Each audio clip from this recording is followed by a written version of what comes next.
morning. I have no idea whether you're watching me or not because there is no response, but however, that's fine. My name is Dishan Arivanandam. I'm here to share some insight and information regarding studying abroad and what you would need to do to prepare yourself and what to expect from there. So to discuss this in detail, I've made a presentation.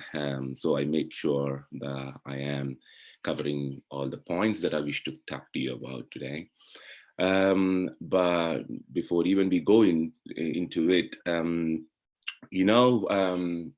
preparing and pursuing an education abroad is a big project on itself. So to cover the ins and outs of it, or the entire spectrum of it through one live chat or through a YouTube video is impossible. So what I did was to find stage by stage related points and ideas and things that you should keep in mind. So we could cover different things in different session. So today I will try to cover some basic the thoughts and areas. So from there, maybe in future discussion, we will be looking much in detail about few other aspects. Let me not go around beating the bushes. And I will straight dive into my presentation, if that is okay. All right, I'm going to start sharing my presentation screen.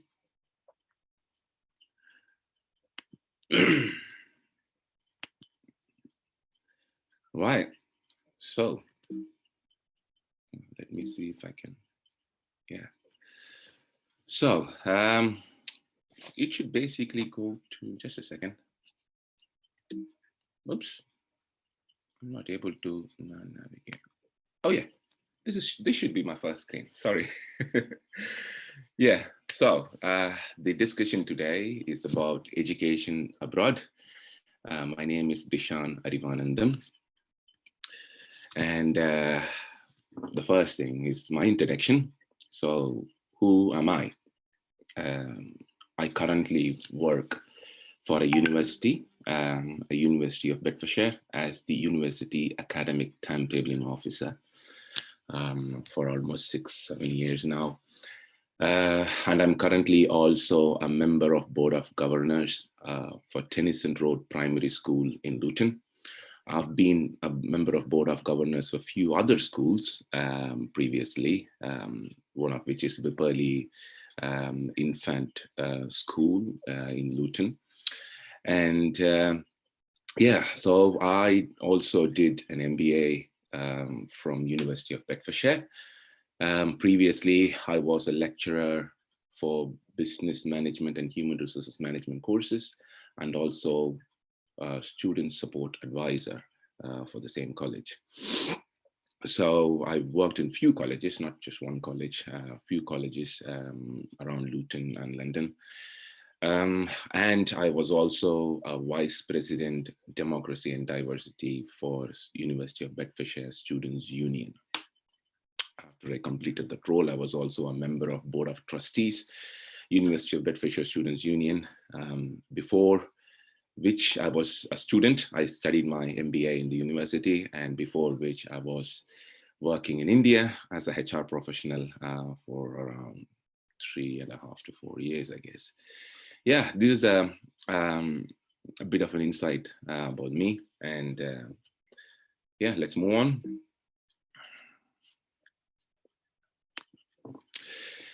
Why this session? Why am I doing this? The very important reason I want to do this is to help students by sharing my experience of what it takes to prepare and study in a foreign country and challenges that you might come across and so on. And to provide information to students who aspire to study abroad. to provide impartial advice to prospective students. So this session is not to promote any organization or to promote the place where I work. It's an impartial advice. I don't make anything out of it. There's nothing I gain out of this. It's just my desire to help students who wish to study abroad and to know what it takes to study abroad, or for parents who are watching this who wanted to help or encourage their children to study abroad. So that's the main reason why we are trying to do this, and this purely voluntary and not for profit. What is my experience or capacity, or who am I to give you this information, where this information is coming from? So my personal experience studying, working and living in the UK for the past 11 years, the information and knowledge that I gained through my own personal experience that I wanted to bring forward and to enlighten students, prospective students who wanted to come and study in the UK. And the experience I gained advising and providing supports to students through my role as the Vice President for the Students' Union, as well as well, through working as a lecturer at the colleges, and as well as by serving as a student support advisor, and also currently working in the university, where I come across many students and address their challenges and providing advices and so on. So the knowledge that I've gained through that experience is quite valuable, I think, in my opinion.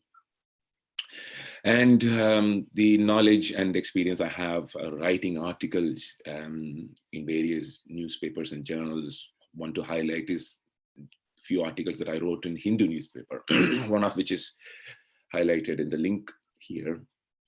So if you get a chance, you're most welcome to go and have a look at that particular article that I wrote. So disclaimer here, everything I share here is driven out of my own experience and knowledge I gained through supporting students, other students. So there might be others who are watching this thinking, hey, there are different ways of doing this. Of course, there are multiple ways of doing multiple things. But the information that I've gathered is purely what my experience and the knowledge that I've gained.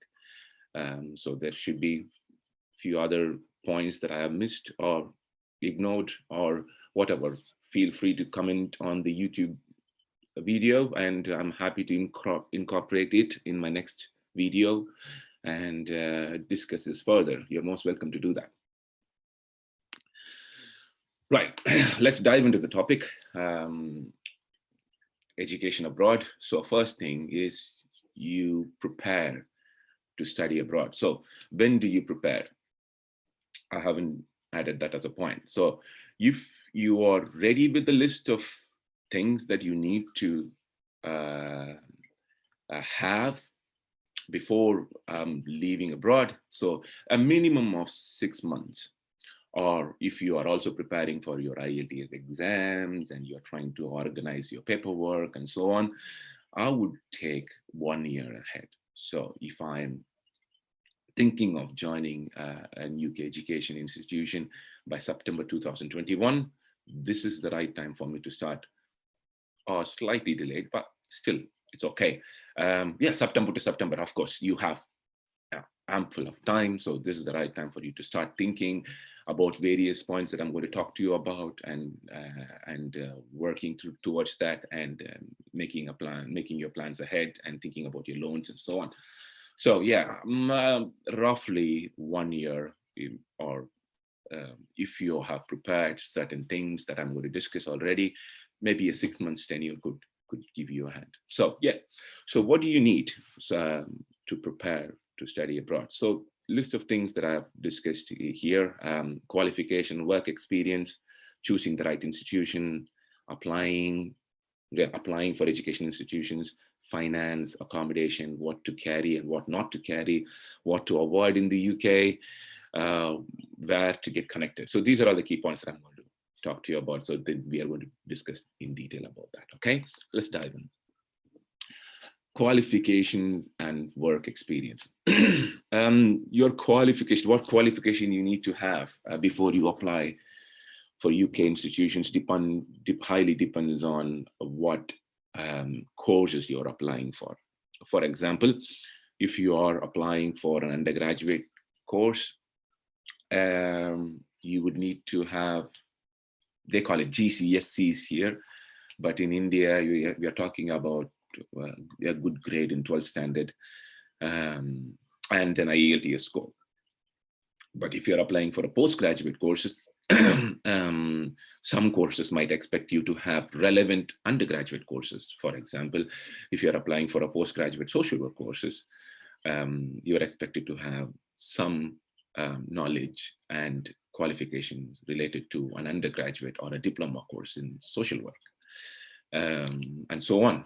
So anything else I could think of? Yes, maybe let's say you wanted to study something related to networking. I'm not sure universities are encouraging you to go for a master's course in networking without having a basic understanding of networking through your undergraduate degree. I would assume, of course, they would expect you to have, a good university would expect you to have some background. It's because at master's level, they are not going to touch many things in detail. So you will be mostly studying,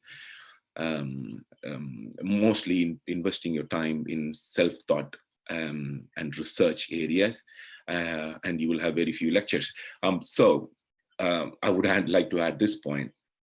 Here is in detail explanation of how the curriculum is, what to expect in a course, how a course is structured, how the university helps you with their services and so on. So all those details I'm going to share it in my next video, because that is an ocean of information on itself. So I believe it is better shared separately rather than confusing you with all this information. So yeah, so your qualification highly depends on the type of course that you are choosing. So you might ask me whether to go for a postgraduate course or an undergraduate course. It also depends on the type of funding that you would access. If you're accessing a student loan, with my experience, I highly don't recommend an undergraduate course at this time, because a 1 year undergraduate course costs you the same as 1 year postgraduate course. So you're going to be spending 3 years of undergraduation. And then once you complete that, you would want to do a postgraduate courses to be competitive in the job market. So that wouldn't be my advice to go for a loan, which will cost you roughly £35,000, which is roughly 35 lakhs, and then go for another £12,000 on the top and land up in massive debts before even you start a job. I wouldn't suggest that, but if you are able to fund that, you can go for an undergraduate courses. Of course, you could choose, like what I did, you could go for a postgraduate course, a postgraduate thought course, or you can go for a PhD study. Investing on PhDs is something worthwhile if you wish to do it, and if you have the aspiration and this determination and the skills to do a research qualification. Let's move on. An IELTS score of 5.5. Yes, all or most of the universities would expect you to have an IELTS score. How much would depend on the standard of the institution. I think it starts from the minimum of 5 grade, and some institutions expect you to have 5.6 or 6.5 or even 7. I don't have the name of the institutions on top of my head, but an average of 5.5 would be expected. Take this in your mind.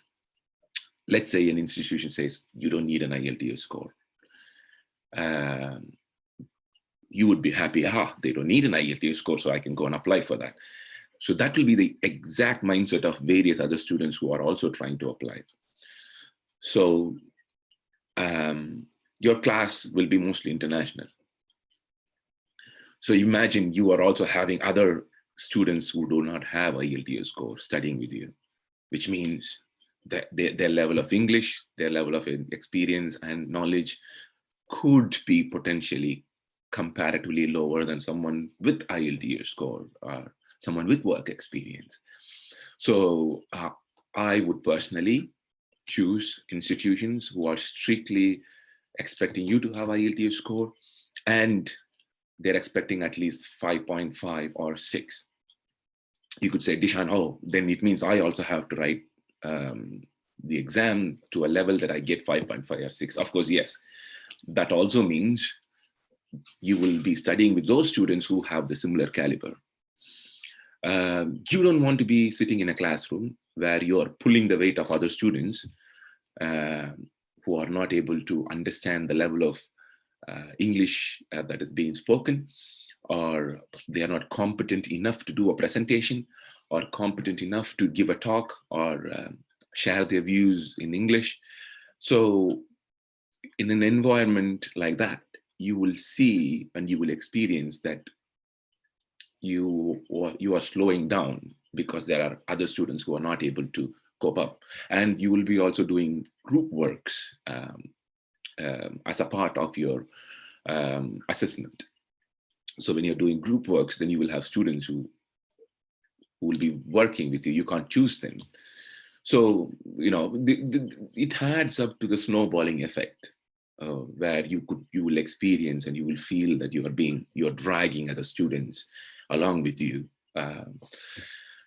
So I would personally go for institutions who are expecting a minimum of 5.5 or minimum of 6.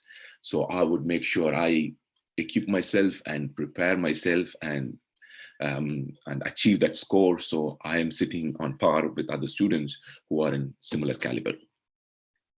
Work experience. Some institutions expect you to have work experience before taking up certain courses. For example, MBA, I was asked to have a minimum of 3 years of work experience before joining the course that I did. I'm not sure about the standards right now, but when I applied and when I took up my MBA course, I was asked whether I had previous work experience. And there are a few other courses which would expect, but it also highly depends on the university that you're applying for and what type of course you're going for. In my perspective, I would choose an institute. If I have a course in mind, let's say MBA, and I have listed down few universities that I wanted to study, and I'm looking at their requirements, and they're looking for a minimum of IELTS 6, and they're looking for some work experience, and there are other institutions which is not. I would choose an institution which is looking for work experience. I will gain that work experience and go for the similar reasons that I spoke to you before. So if you have that caliber, you are also expecting students with the similar caliber. So you are basically exchanging knowledge, building yourself from where you are, then dragging other students, if you know what I mean.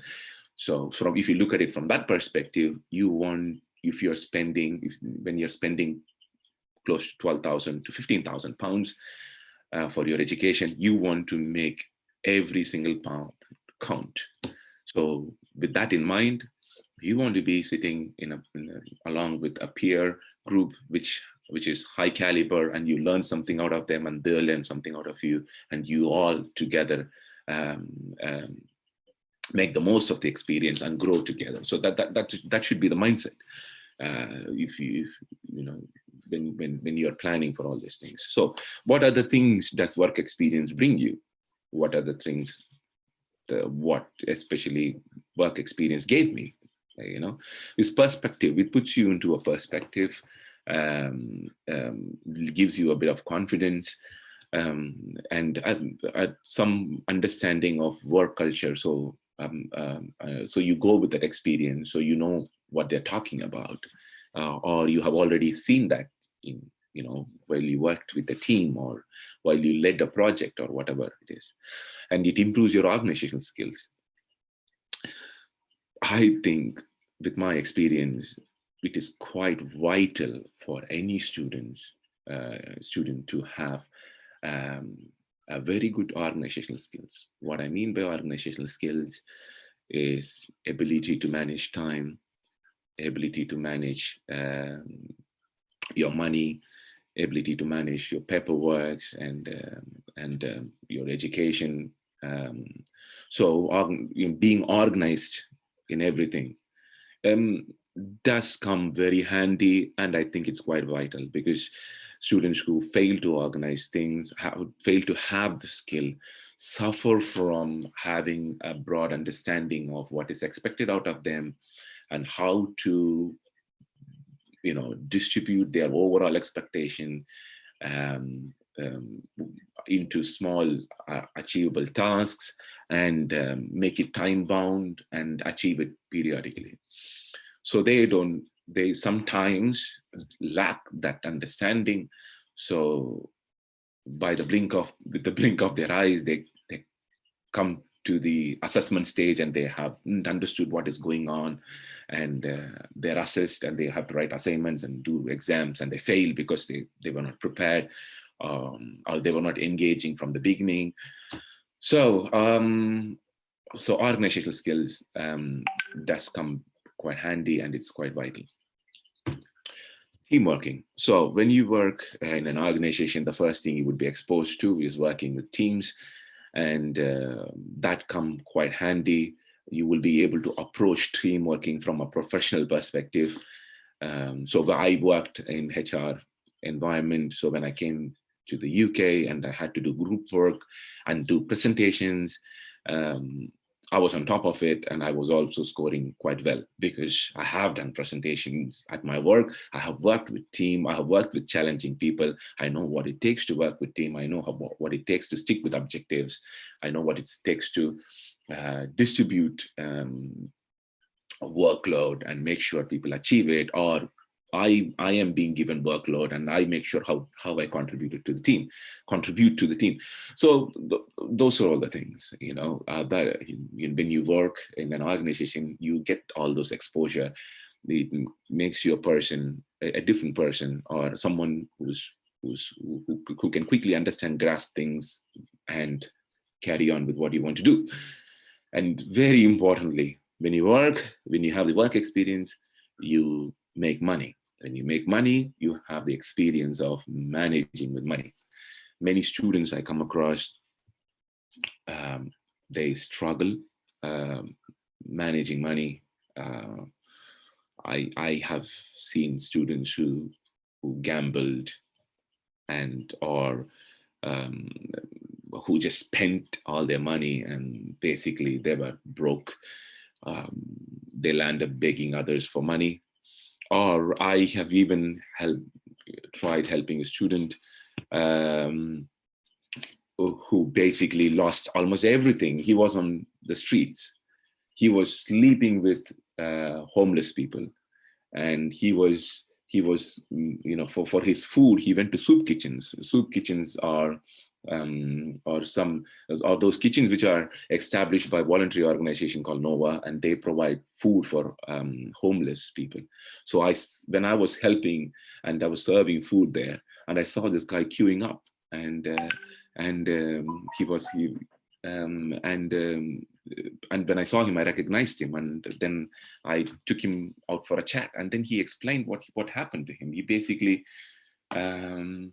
the whole idea, I don't want to get into the story, but he suffered with how he managed his money. He didn't even have money to get back to his country. He was so desperate to go back to his country, but he didn't even have that money. So he landed on the streets, and he had to ask the system to help him. So I don't want anyone to go through such experience. So managing money is the key skills that you would have to gain. So when you work in an organization, that will give you an exposure into how you manage your money and stuff, I hope. Jobs, part-time, full-time, later full-time job search. So when you have work experience, some job roles in the UK are happy to take you with your prior experience. I assume from India, or when you apply for your full-time job, once you complete your course, your previous experience definitely counts, because they are not going to just hire you because you have a degree from the UK, because they want to make sure, they know you have the qualification, you have the knowledge, they want to make sure you are employable. How do they ensure that you are employable? You have already worked in some organization, and you have come through that, and now you have come here for additional qualification, and that puts your portfolio together, and you stand out as a prospective candidate. So if your entire idea is first to get your education in the UK and then you want to get a job in the UK, I strongly recommend you get some work experience, relevant professional work experience back home, so you have something to show when you finish your course. Right, let's move on. Choosing right educational institution. So what university should I choose? What college should I choose? How do I choose it? So the first question would be, I've not added that, should I have to choose a college or a university? Again, my experience, it depends on what college you want to choose. Let's say Imperial College London. It's a highly reputed institution. Of course, I would join Imperial College London if I had the opportunity to do it, and compared to where I study, you know what I mean. But let's say you have an option of choosing other colleges which are not on the top list compared to universities, and you look at the college fees, it's maybe half the cost of going for an university, or slightly lower than how much it costs to go to an university, study in the university. It sounds like a bargain, right? Well, that's how the quality of education will be as well. I have worked in a few colleges. I have some understanding of how local colleges work. Hey, I'm not trying to generalize, but this is the wider understanding and wider experience and what prevails around the UK. Not many colleges are good enough and do not have the required resources that you would need to get that experience, or do not have such skilled professionals who could assist you with that. Speaking of which, there are universities who don't have that as well. So while you choose the universities, while you are in that process, some would go and type in Google and say top university rankings or top 100 universities in UK, and they look at the ranking and they see how much they could afford. Of course, when you go higher in the ranking, the prices, the cost of studying there will go up too. So people would be like, oh, as long as it is within 100 top 100 universities, I don't have a problem. Unfortunately, it is that theory is untrue. I would say, tell you why. Because those ranking could be based on the overall performance of a university. Rankings are given based on various criteria, students' feedbacks, they call it national student surveys. So they collect these surveys results and the survey results, and they see what students have to say about that educational institution, and they take that into consideration. They look into the research excellence, so what type of research they have performed, and what quality of the output of their research, and what areas they're doing research on. That is taken into consideration. And then facilities, QAA audits, quality assurance audits. Those audits are run across UK to ensure that universities are performing to a standard that is expected to perform. So the QAA is an independent organization which goes around, assessing different universities and grading them. So, let me not go and get further detail into the details. I don't want to confuse you. Okay, so the option is you look at the overall university ranking. You can do that. But if I'm choosing to study certain particular courses, for example, let's say I want to study business course. Okay, so what I would look at their research excellence in business. So even though the university might have overall grading of how good they are, they also have school relevant gradings. So some universities which are not on the top 100 list, but they are doing excellent in certain research areas or certain schools. So let's say the university that I studied did not make it to top 100, but their business school is excellent. They are doing fabulous work in the area of business school research, and they have excellent lecturers and researchers who are doing some amazing work there. So I would want to study there, even though they are not in top 100 list, if you know what I mean. So that I would be researching on that. So the overall ranking, that is irrelevant at this point of time, because even though they are overall good, but they may not be doing a very good job in their own particular in the school that you wanted to study. So when I say school, so business school, science school, engineering school, so they call it different departments, let's say. So different departments are called different schools. Healthcare school and school of healthcare or whatever. And so you know what I mean. So so they, even though they have overall ranking, they may not be doing very well in certain particular schools. So what I would be doing is to research on school, do my research relevant to schools. So if I want to study computing, I would be looking at computing ranking of this university, something like that. So do a Google search on that and see what type of research they have done, and where their research were published, and what type of academic professionals they have in place, and what resources they have in place, and I will choose universities based on that.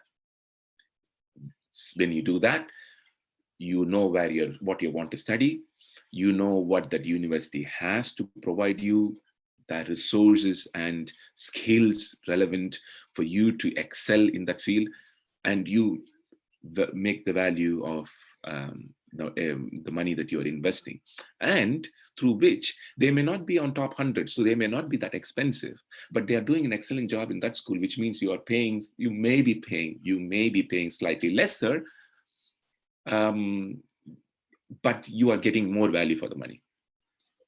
Yeah, so I'm happy to look more in detail. Maybe I had gave you more information, a lot of information, or you might need much more clarity. I'm happy to give you more information on this if you need. Right. So let's move on. A list of, I will, as I discussed before, I will choose a university which has list of requirements put forward. What is expected out of students, IELTS score, work experience, qualification, and what grade how much you have scored.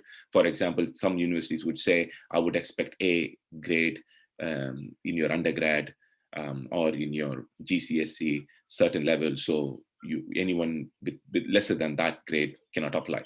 So that they make sure that they're absorbing quality students. So if you are one among them, you are going to be in par with students who are from that grade. So yeah, let's move on. Location. You might ask me what difference does it make? I'm going to UK. It doesn't make any difference where I study. No, location makes a huge amount of difference because some universities could be nowhere, or in deeper down in villages, and you may be finding it difficult to find accommodation, private accommodation. We are going to discuss about accommodation in the latest slide.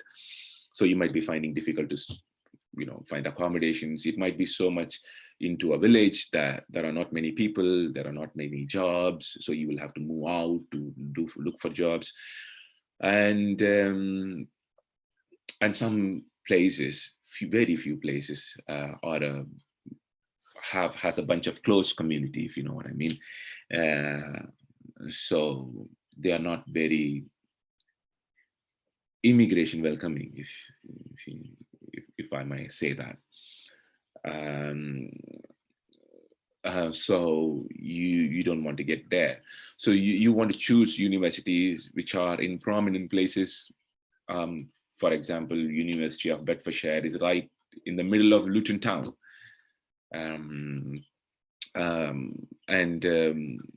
Birmingham University is Birmingham City University is right in the city. So for example, so you want to make sure your university campus is somewhere close to the town or a city in the relevant area.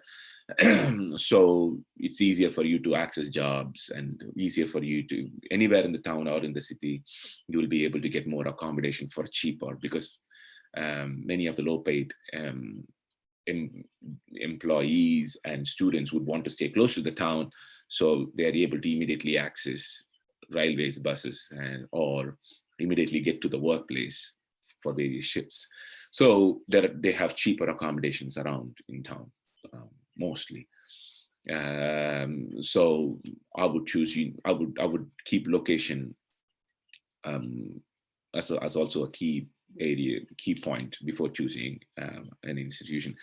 And bear in mind that university might have their central building or their main campus in the center, or in the town or in the city, and they will have different other campuses around the town or in other places. So you even though you may think, oh, my university isn't this in the town or in the city, I don't have to worry, but the place where you are taught, the campus where you're taught might be far away. So you also want to make sure that you have done that research and you know exactly where you will be studying. Universities will be able to give you that information. I'm not sure agencies will be able to give you that information, but of course universities, if you contact them, once you get your offer letter, you will get to know. So when I'm talking about offer letter, I wouldn't stop with one university. I would go for a few universities. At least I will have 3 to 4 offer letters and conditional offer letters. So I can have that, look at this, and then compare university ranking, research excellence, what is expected out of me, and the location, and so on, and the facilities, and so on. So I will be able to, weigh what is needed from what I'm really looking for, and then choose that university. So that's where I'll be going. Next is facilities and services. So you for example, if you want to do aviation courses, those are specialized courses which needs simulation labs, multiple simulation labs, and excellent trainers and opportunity to get work experience and so on. So you want to make sure that you are studying in an institution which can provide all these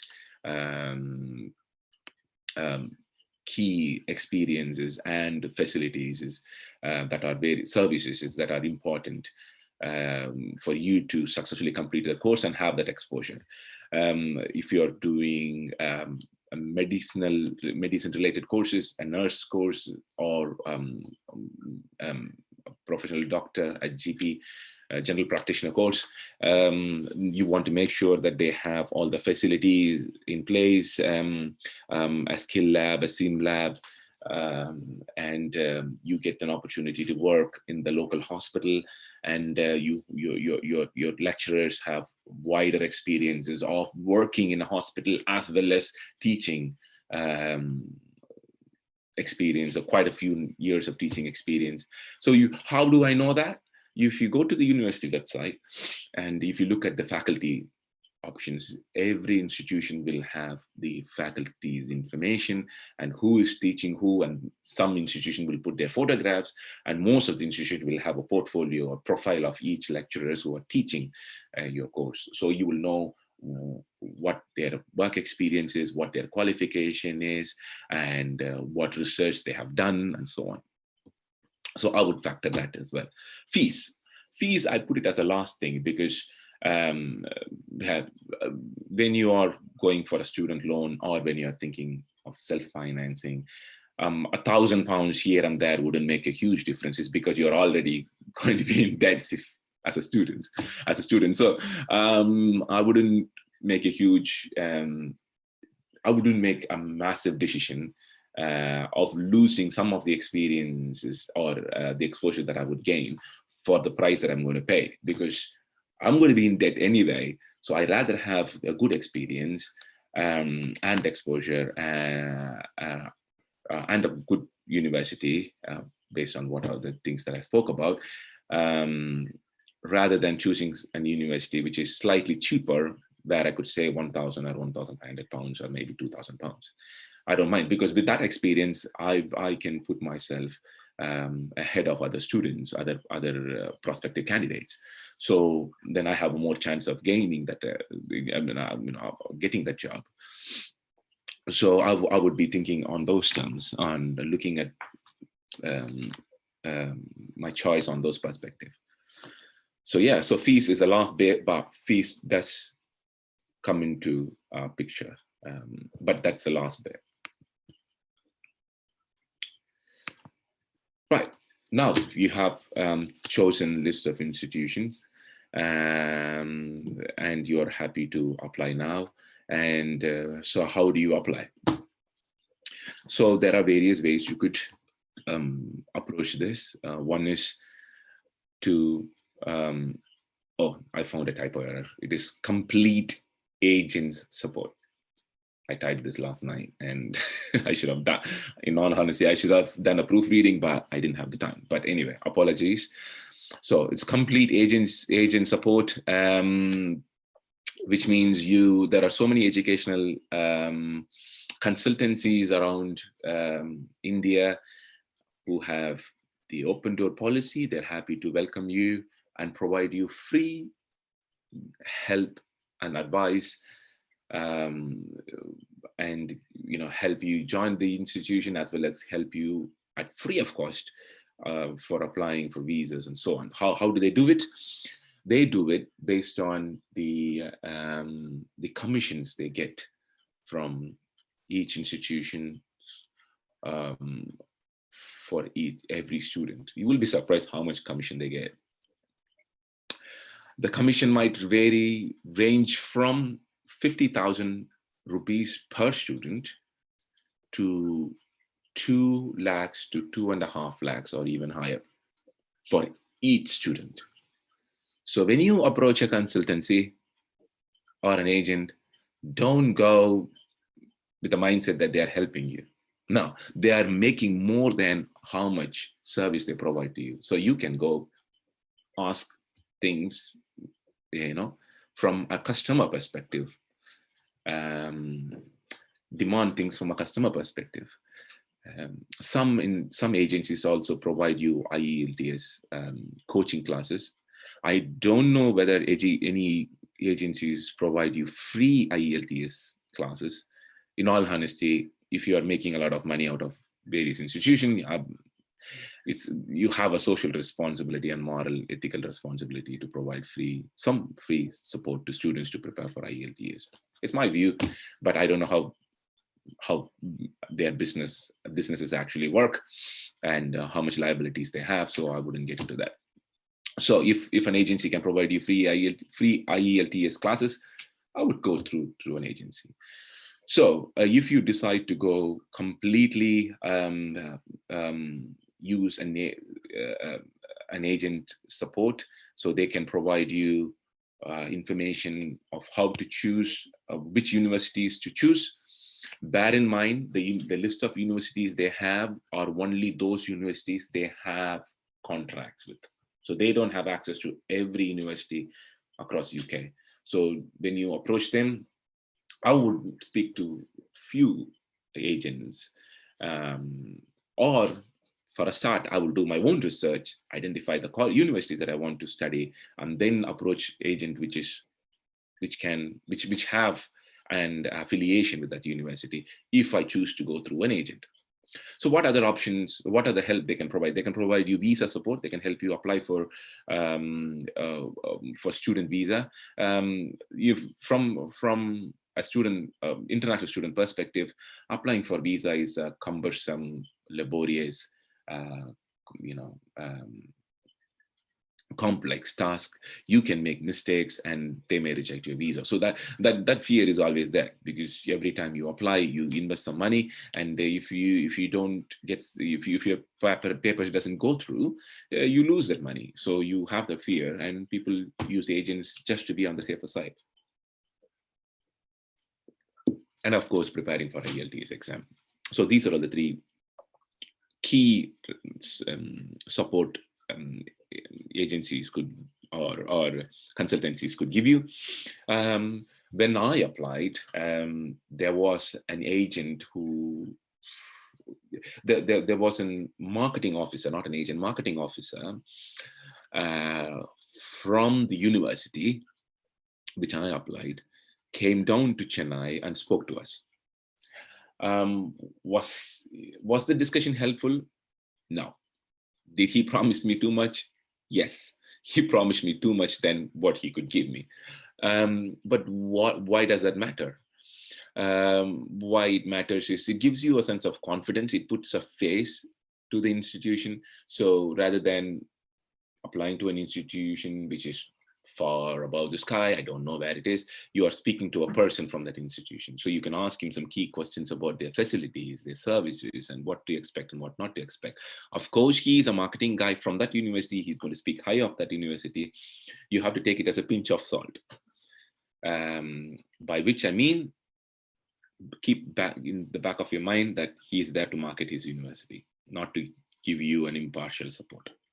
And even agents provide you, push those universities that give them higher commission.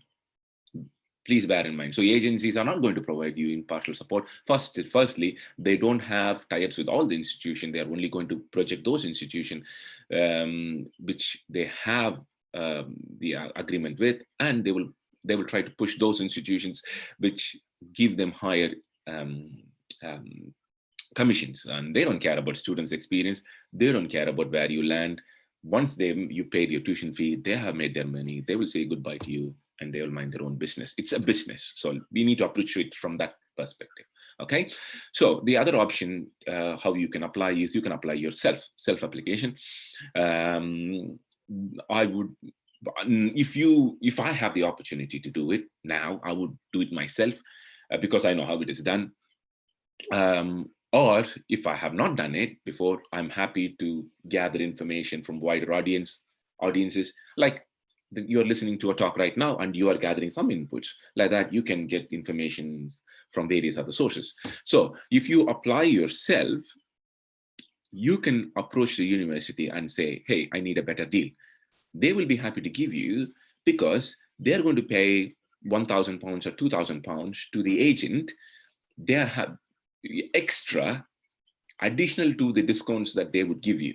So even if you go through the agency says, oh, we have a spectacular discount from this university. They used to charge £12,000. They can give you £1,500 reduction. Hey, please come and join this university. No, if you approach them directly, they may give you £2,000 reduction. They may give you £2,500 reduction, because the amount that they are going to pay that agent, they are happy to give it to you. It's not a big deal. Or they may slightly reduce how much they will give it back to you, but they will give you something which is better than how much you would get as a reduction. It will be more than how much you will get as a reduction. So approaching an university directly could be very beneficial. And so if you approach the university directly, you would be worried, Dishan, how I'm quite nervous about applying for my visa myself or preparing for IELTS myself. I don't know how it is done. You know what I would do personally? I'll go to every agencies and around my city, speak to them, get all the knowledge and inputs that I want, because they are all going to give you those free information anyway. You don't have to apply, and choose where I can study my IELTS.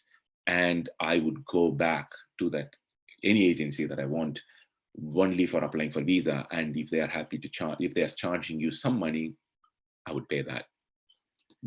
I would factor in how much is the tuition fee, how much reduction I've got by approaching the university directly, and how much I'm selling. For example, they may already be giving me some reduction as a student, and they will give me, they may give me £1,500 reduction. The educational agency might say, hey, I need 30,000 for you to apply, from you to help you to apply for visa. You paid them £300, you made roughly £1,200 back, you know? So if you're able to weigh that, so that's clearly possible. I'm not speaking something out in the clouds. I'm saying it's clearly possible. And I've seen students doing it. I wish I could have done it, but, you know, so I did not have Dishan Arivanandam in front of me who explained this, but you have me now who is telling you this information. You could do that if you want. Try that option if it couldn't work for you. And the other option for other option I would choose to apply is partial agent support, as I spoke right now, for applying visas or for preparing for IELTS. So yeah, you could either go completely through agent support, or you could apply yourself, or you can have a partial agent support while you're applying. Then finance. So how would you set your finance? What is expected out of you? There are two types of payments a university would expect you to pay initially to provide you an unconditional offer, before which, let me get into this. So you choose a university, you put your application in, they will look at the requirements they need from you to be a successful candidate. On top of my head, what I had to do is write a statement of purpose. Statement of purpose is, why do I want to study in the UK? Why do I want to study in this institution? So when you're writing that statement of purpose, sorry, I haven't added that. I completely forgot about that, but I'm happy to talk to you about this, and I'm happy to give you more information on this if you want to know more information, if you want to get more information on this.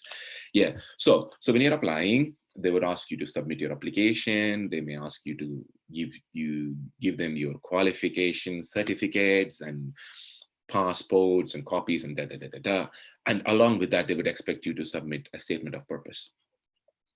So a statement of purpose could be 1,000 words, 1,500 words, or 2 pages worth of personal statement justifying why you want to apply.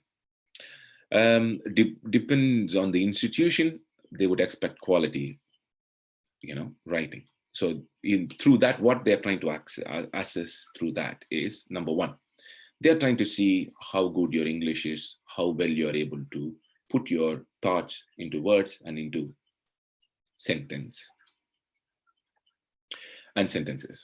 Second thing, they are looking at your grammar. First, the flow of thought, how good you're in English, as well as how good you're in, choosing the right words and expressing yourself in a chronological flow of thought, as well as your grammar. And the next thing they're looking at is your next thing they are looking at. That's why I prefer using a slide, so I know what I wanted to talk about. So yeah, the next thing they're looking at is your intention. Intention, by which I say, is they want to make sure students who are coming to the UK have full intention to study. That's a bigger challenge. It's a bigger challenge UK as a whole is facing, even though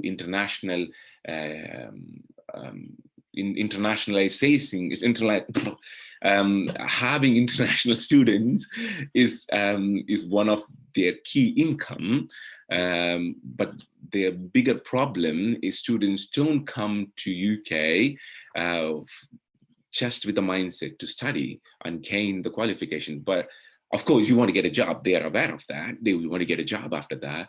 But many students come there not to study. They come there and then they vanish.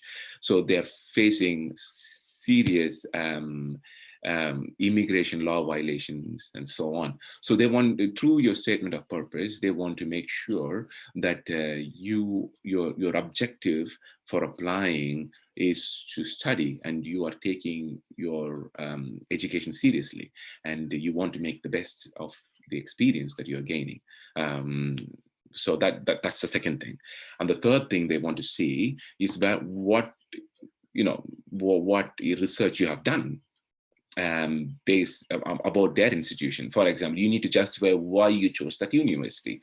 And you might want to say, I chose your university because you are ranking this in that particular, in the area of research. You have experienced faculty members who have done research in this, or who have this experience, because I also chose your university because your facilities are good, the services you can provide me is good. You can talk about National Student Survey. You could say your students, the feedback or the rate or the grade that you gained from the student survey is this, which is very good, and that speaks about the student's experience that you're able to provide, and so on.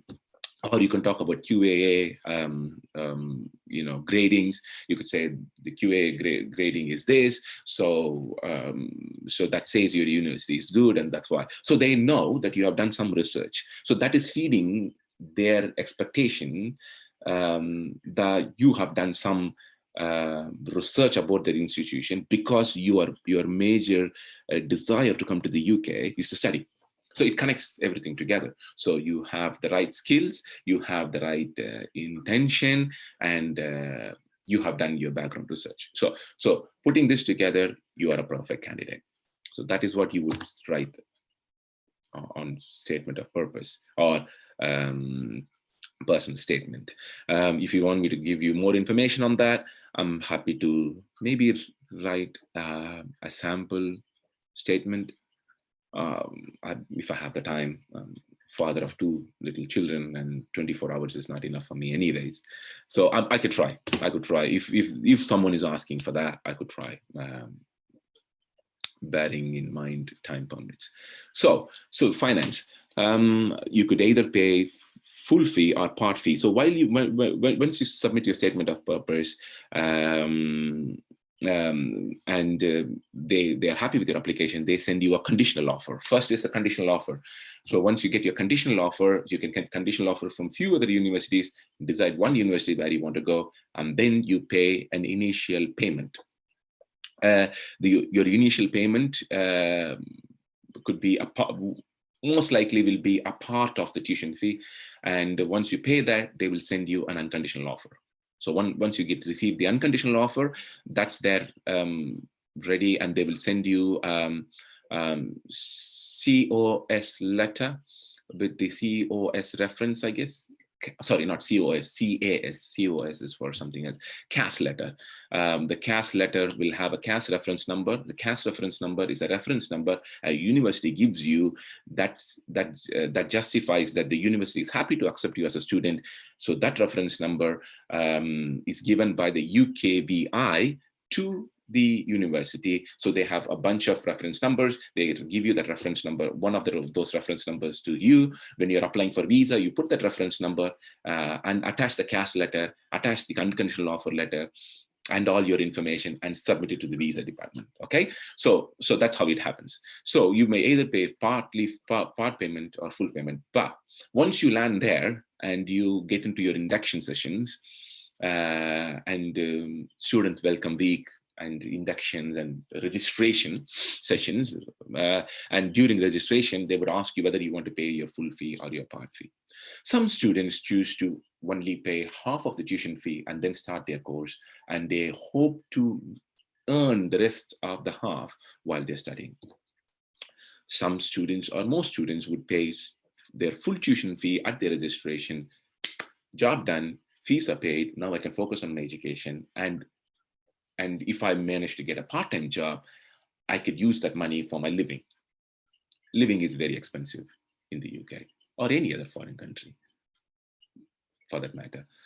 So, so those are all two ways. So, but, so if if you're paying, I wouldn't strictly not encourage you to go for part payment because of the experience, personal experience that I have, and coming across those students who drop out of their universities, helping those students who dropped out of their courses and stressed and depressed while during their courses because they have a massive burden to pay their tuition fee.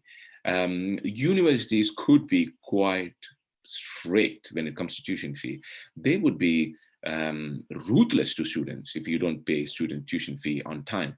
They may even have debt collectors, who would chase you to make their money. When it comes to tuition fee, get this point: a university will totally behave like any other service industry which is trying to make profit. Trust me, they will do that. I have had students who come to me crying, saying they are not able to go to the next semester because they don't know their results for their first semester because they have not completely paid their second portion of the tuition fee. So imagine the scenario: you have completed your first semester or your first year, then they publish you have done your assessment, they have published your results. They will not tell you your results without you paying the tuition fee, the rest of the tuition fee. So what happens if you don't have the money? That means you are not going to start your second semester or the second year with your friends who studied with you for the whole semester or for the whole year. So you're in a in a very, very, very, very desperate situation. So what will happen is if you can't join, then you will have to, once you pay your tuition fee alone, then you will have to join the next semester, which will be the new students who joined after you, and you will be studying with them. So that will mess you completely up, because you will lose the experience that you gained through your friends. You have to accommodate with the new set of students, and you will have to accommodate with new set of lecturers, whatever it is. And the course structure might have changed, because the course structure which was when you were starting your course might be different from the course structure when the next batch started. So trust me, you don't want to be there. There are students who think, you know what, I can pay half of the fee. I've come here. I will come here. I'll work like a dog. I will make much money. I will not sleep throughout the night. I know how to make my money, and I will pay my rest of the tuition fee. Trust me, I'm trying to be neutral in this. I have seen students who have done it, but I've seen a lot of students who overestimated their capacity, and they came here. They were not able to pay the tuition fee. They went back home without completing their university degree. And now, after 7, 8 years or 10 years, they're approaching me and saying, hey, Dishan, can you help me speak to my department and ask them if they can give me at least a diploma certificate? Because I wasted around 7 months to 1 year in UK, not completing my course. Now I'm back to India and I'm looking for a job, and nobody's giving me a job because I'm not able to provide enough justification of what I did for the past 1 year, or, what I did during that 1 year. And it's not putting me on an edge over other candidates because I'm not able to pull that experience and show it as an experience, because I don't have any paperwork to show. So can you help me speak to the department? And I go to the department and they say it's very simple. Let him pay the fee. We'll give him some certificate or the other. Let him pay the fee. He will have to complete his modules, and we will give him the certificate. So universities could be quite ruthless on that. Bear in mind, they run based on the tuition fee they get. If 10 students do that, they lose more than 10,000 pounds. I'm sorry, 100,000 pounds. 100,000 pounds. So you don't want to be putting the university in that position, and you don't want to be in that position. Right? Let's go move on. Student loan from the bank. So one of the way you can access funds is you approach a bank which can provide you a student loan. So how do you choose a bank? You can choose a bank based on their reputation. There are banks like Lord Krishna Bank, or whatever bank. I've come across banks, bank names which I've never heard, but you see the banners and you'll be like, wow, I never knew this bank existed. I would never go to such banks. I will go to a reputed bank, mostly government banks, or scheduled banks, or whatever it is, a public bank, rather than a private bank. If I'm going for student loan, I wouldn't go to ICICI. It's just my preference, because I don't believe in private banks, because their interest rate fluctuates like Indian weather, raining and sunny and so on. So I wouldn't want to risk that. I would go to a reputed bank, either a government bank or a public sector bank. Right. And check with the agents. So you can also ask agents, if you're using an agency, you can also speak to the agency and say, hey, which bank are you referring most of your students to? So the bank that I used was Tamil Nadu Mercantile Bank. And that I got the information from an agent who said, hey, go and speak to this bank and they will give you, they will sanction your loan quickly. So I spoke to the manager, and the manager was quite helpful, and that's how I moved forward. Because many banks would want to make sure that you are the right student, you are at the right caliber, and they can count their money on you. And they would expect you to mortgage if you have a property, or if you have some bank savings, and the mortgage in the sense like they would expect you to provide some sort of security, to ensure that their money is going to come back. And they will also want to make sure that you are the right candidate, or whoever it is. So yeah, so you can check with the agent, and you look at the interest rate. The interest rates differ with different banks. So you can compare the interest rate, and interest rate does matter. I'm telling you, it's a snowball effect. You might think, it's just point difference. No, it depends on how long you have to pay, and every year you put it further, your interest goes up. And there, what I did not add here is their terms and conditions. Some banks would expect you to pay the very first year, start your payment from the very first year, or the very first month. So you get your bank loan, pay your tuition fee, go to UK or any other country. The first thing they would expect you to pay, do your repayment. I'm not sure that policy is in place. I don't know, but I'm just warning you. Most of the banks, or the banks that I've accessed, they expected you to pay only after the first year.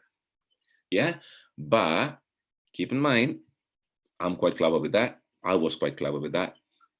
What I did was I started paying my interest from the very first year, from the very first month. They give you the option, if you want to pay, I would pay it.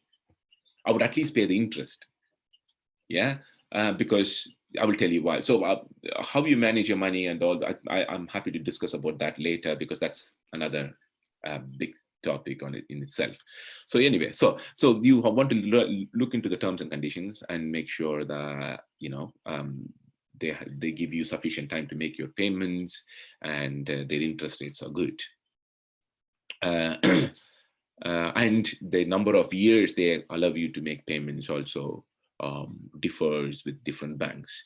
Some people would want to pay it over long term.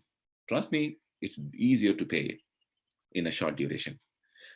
If you ask me how many years I took to pay, I paid my whole tuition fee, which was between 13 and 14,000 pounds, 14,000 pounds, which included my tuition fee. They also give you loan for buying your stationaries and the food and the clothes and everything. So they gave me around 13 to 14,000 pounds. When I paid it, I paid around 15,000 pounds or something like that.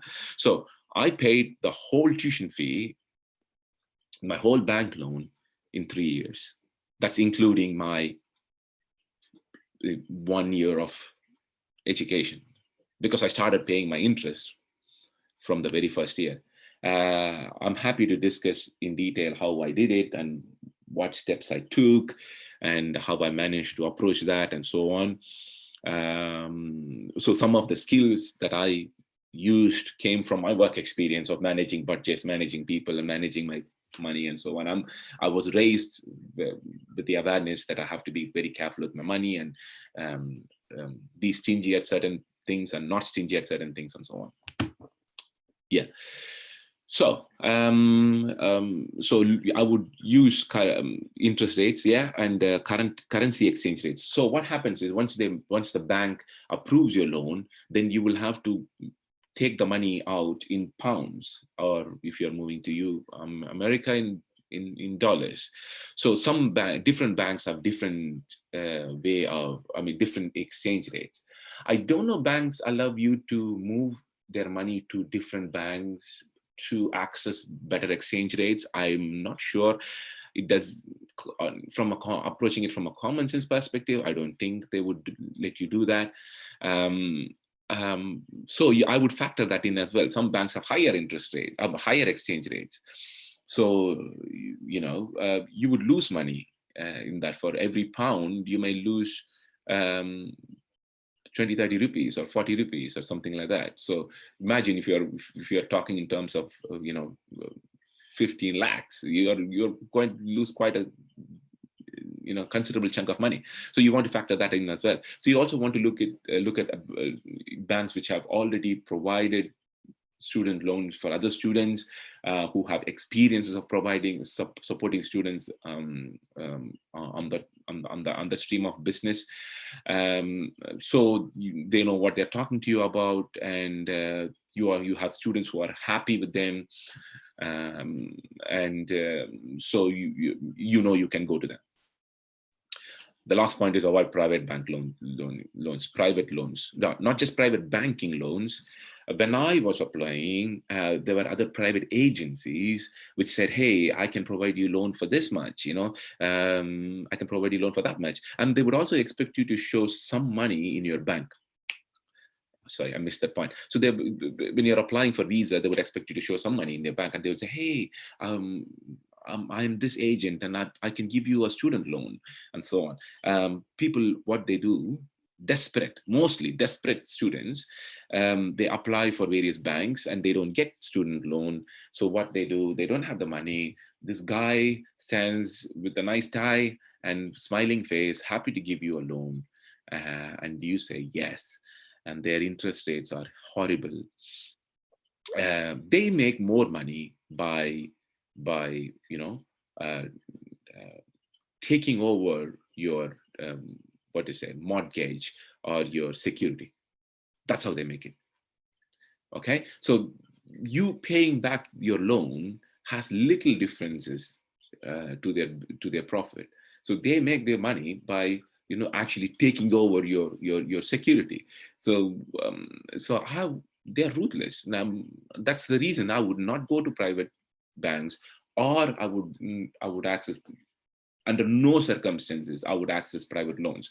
If you are in a situation where you cannot access loans at this point of time, you're struggling, don't worry, speak to the university and they will be more than happy to move your intake to Feb or September. So some universities have Feb intake as well as in September. I'm happy to talk about that in the next session, about how universities function, what intakes they have and so on. So they'll be more than happy to move it, because they have you anyways. So they're happy, they have given you a conditional offer, they have you, they'll be happy to have you next intake because your loans are not ready. So don't be desperate, don't think I have to go. So it's not just going to the UK, it's living, studying, surviving. So the whole thing is important. So don't put only one stone in front of you. Understand, have a holistic understanding, look at it from a bird's eye view and look at it as a whole project. It's not just one task. So wait. Doesn't matter if you wait for 6 months, but what matters is you reach there, you're not able to pay back your loans, they take their entire security, and you come back because you are not able to find a job, and you come back and land up in massive debts. I have friends who are literally on tears because they completed their course, they have huge loans, they couldn't pay back, they are back to India and they are in huge debts. Okay, so those things could happen to you as well. So you want to be careful about that. So wait for the right banking to give you the loan at the right interest rate, right currency exchange, and with the right services that they can provide. Right, self-financing. So if you are rich enough to finance yourself, perfect, pay your whole tuition fee then. Yeah, don't land up in a situation where you pay your half of your tuition fee, and the rest half you have to make it. I'm telling you, as a student um, union vice president, my job was to speak to many students who are in trouble and provide them support. I was focusing mostly on international students. I've had students who have had developed health conditions and discontinued, and went. A lot of students left, couldn't complete their course, or they failed in their in their desire to achieve a UK degree because they did not manage their finance well. Okay, so the other way of getting finance is through approaching British Council scholarship. It's a very good way of doing it. I have come across few students who have come to the UK through British Council scholarships. If you go to British Council website, or you can walk into British Council. If you are in Chennai, there is a British Council office in Mount Road, I guess. And there's a fantastic facility. It's free for students to enter and access a lot of materials, and advices are provided totally free of cost. You have free internet there, and I think there's a beautiful cafe. It's a quite a relaxed environment for students and to go there. And of course, they provide you a lot of help and support to prepare for IELTS as well. Right, so you, even if you want to use finance, British Council scholarship or not, it's worth a trip. Once you go there, that should be British Council in all the major cities in India. So it's worth looking at it. Yeah, sorry, I thought that I had a call. So British Council provides you scholarships, and those scholarships could come handy to you as well. But please read through the terms and conditions. There are terms and conditions like no part-time. You are not allowed to do part-time because they are already paying your tuition fee. You have to return to India and serve particular organization and so on. So when you're approaching scholarship, read the terms and conditions, because if your interest is to settle down in the UK and find another job, you have to make sure that the scholarship doesn't stop you from doing that. You are not in legal obligation to come back to India and work, or come back to India and serve or work for a particular organization and so on. Okay, cool. Accommodation. Sort out your accommodation well in advance before leaving, right? So I have had students who reached the university with like 6-7 bags, had no way to go, and they thought university has list of accommodation, I can just go and stay for free, or I have to pay a little amount of money. No, it doesn't work like that. You should be really stupid to come to UK without sorting out your accommodation. I had one experience where I was by chance, a cab pulled out next to me, and I was a vice president of the students union at that time, and a cab pulled out next to me, and a student popped out. I know it's a student because he's fresh out of the boat. You know his accent, you know his baggage, and he's like, "Hey, where is the university?" And I'm like, "You are at the university. Hey, whom can I speak to regarding finding an accommodation?" And I'm like, "Today is Friday, and it is 5 o'clock. Any organization will close at 4:30 and no one will be there to help. This guy is at the university at 5 o'clock on a Friday. Worst scenario, I would not even go approach a university on Friday morning, because they work only till late afternoon, and then they're trying to shut down, so he's there, and he was fortunate enough to ask me, because I know how to provide him support and help. But if he hasn't spoken to me, all the other sabbatical officers are gone, and he would be literally on the streets or paying a massive amount of money to some hotels and so on. And he in fact took a cab. That shows that he hasn't prepared. So when you're traveling from the airport to yours, don't take a cab. I will talk about that, what you should do and what you should not. So yeah, you should start your accommodation very well in advance. So you know where you're going, and you have a secure place. If you are a girl who's looking to come to the UK, I would seriously advise you, for your own personal safety and your parents' peace of mind. Sort out where you want to go. Make sure that you have some girls in the accommodation where you're going, and you are limiting the place where you're going to just the university circle. What I mean by that is places where you are staying are the students who are studying in the universities, or the rooms that you're going to share is shared with the student who is already studying in the same university, something like that. The reason why is accountability. If something goes wrong, he steals your money, he stole your laptop, whatever is the case, you can always try and report it to the university and they could do something about it. If it is a stranger, he walks out with a laptop, you go to the police and they will ask you, do you have the insurance? If you don't have the insurance, hey ho, file your complaint and leave. So that could pretty much happen, so make sure that you are extending your context, and I'm going to discuss a few things about that in the later slide. So what type of accommodation you can go to? Private renting. There are two types of private renting. One is renting through an agent privately. So what happens is you approach an agent, you say, hey, I need a room to stay, and they have a big house, they have rooms, and they let rooms out. It's also a good way to do it. It could be slightly expensive, but you have more rights, you have more control on your room. So the house members are expected to keep the kitchen and the toilet clean. If they're not keeping the toilet clean, you ring the agent and say, hey, this is what's happening. They will tell them off, they'll make sure they are doing it. If they're drunk, they're drinking and they're partying all night, you ring the agents and say, hey, this is not, shouldn't be happening, and they will make sure that's not happening. But if you share a room privately with someone else without going through an agent, you have no rights to ask them. It's a mutual understanding. If you're choosing an agency, I would choose an agency which is recommended by the university. The university mostly will have list of agents who are reputed and trustworthy among the university students or the university. And I will ask them for the list, and they will give you the list, and then choose agencies based on that, because there are agencies who are targeting international students to make a lot of money out of them. There are universities who in fact took their passports as guarantee, and it's illegal to do that, but you will not know. And because there are agencies who are there too, their major source of income is exploiting international people. Okay, so you want to make sure you choose the agencies who are linked with the university, or the university is recognizing it. So private room shares. So I wouldn't say private room share is a bad option. For my own reasons, I chose to stay in a private accommodation. So it came with its own pitfalls. Number one, on the very first day when I landed in the UK, those guys locked their rooms and locked the house, and they went out.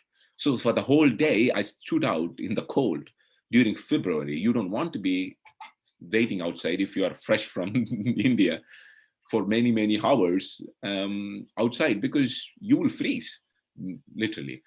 And I had house members who drank all night, partied all night, land up punching each other, cooking and not cleaning, puking around in the toilet and not clean. So those sort of things are sometimes people trying to exploit, because they are those, you can expect the worst, because the reason why is because they are not bound under any contract. So there is no written agreement between you both. There is no legal implications if they do so. So I would go through an agent if I want to do it, if I want to private rent again. You can also use your friends and contacts, whom you already have a friend. That's the best option. You will get a cheaper place if you're renting privately. And if you know a friend, he will make sure that you get a better place, cheaper place, and so on. So you can also go and stay in university accommodation. I will highly recommend not to do that.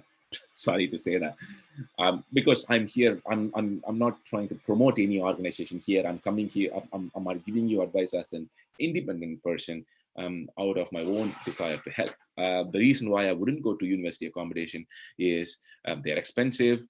They're small rooms mostly, and if you fail to pay their rent, they would chase you like a hound dog and make sure you pay that, and you don't want to land up in that. And they will sign you on long-term contracts for a year, and you can't come out of the contract, and so on. So I I will look into the terms and conditions and make a decision on that. If you have the money, if you're self-financing, or if you had the money and you don't have a problem, or you think it's the best or safe option to do so, I'm sure people might have different experience, and they'll say, hey, it worked for me. Well, it worked for you. I'm sharing my own personal experience. So you can choose to stay in the university environment. One thing is for sure, if you say in the university hall of residence, it's comparatively safe. You will be most likely staying close to the university, and you will be staying with the students. So you get students who are studying in the university. So you will get an overall student life experience. But don't underestimate private renting. Students who are studying the same course will choose to stay together, renting privately, and saving a lot of money and cooking together. That itself is a fantastic experience. You gain a lot of exposure through that. Let's move on. What to carry and what not to carry. I'm going to stop with this slide. There are a few things that I want to discuss, but it has gone way beyond what I wanted to talk about, right?